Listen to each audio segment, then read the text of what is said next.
Ny ministra misahana ny fifandraisana amin'ny androm-panjakana dia nitondra ny fomba fijeriny manoloana ny raharaham-pirenena amin'izao fotoana izao amin'ny mampandrindra ny asan'ny androm-panjakana azy dia misy ny tetiandro izay napetraka tokony voan'ny lisitry ny kandida esorina tsy hifaninana amin'ny fifidianana filoham-pirenena ho avy izao. Vola Ravoavy, Tsirako Torson.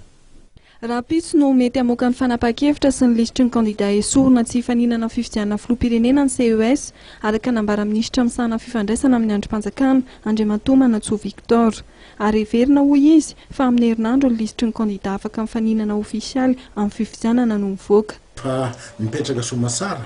ny CES dia efa manao conclave zany zareo amin'izao fotoana izao. Zany hoe rehefa ny lany soamasara zany ny ordonnance zay mikasika ny zavatra tokony ahafahanjareo miasa dia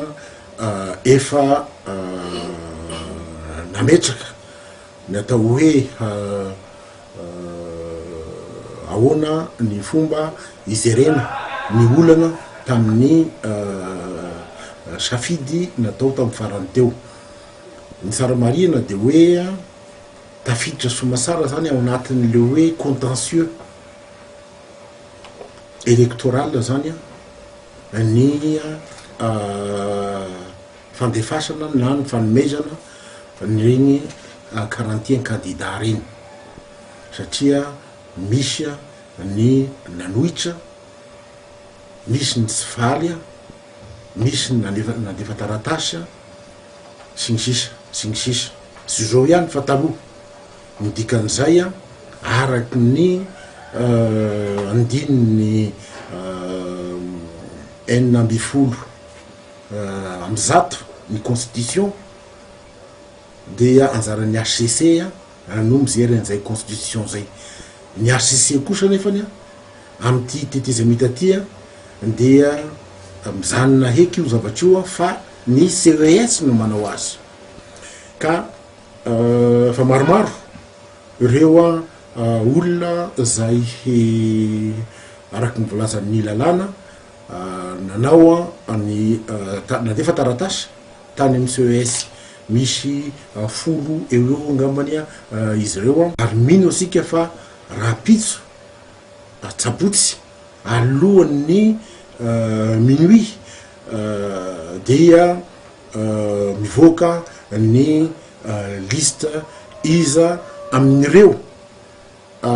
raika amby efapolo ireo no mijanona ho candidat dia manana roandro ngamba izay reo candidat zay mijanonareo anolotra an'izay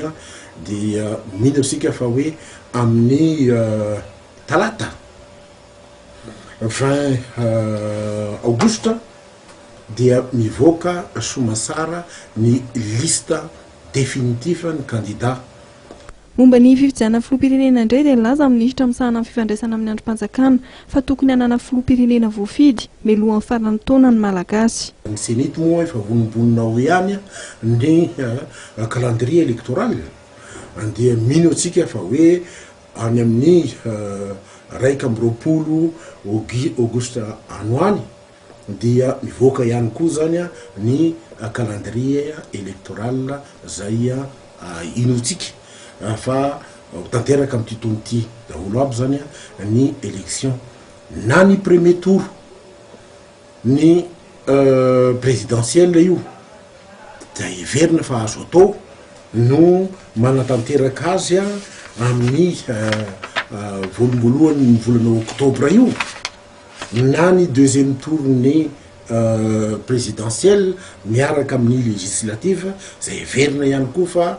azo atao no manatanteraka azy amin'ny fin novembre. Ny dikan'izay dia sotra hoe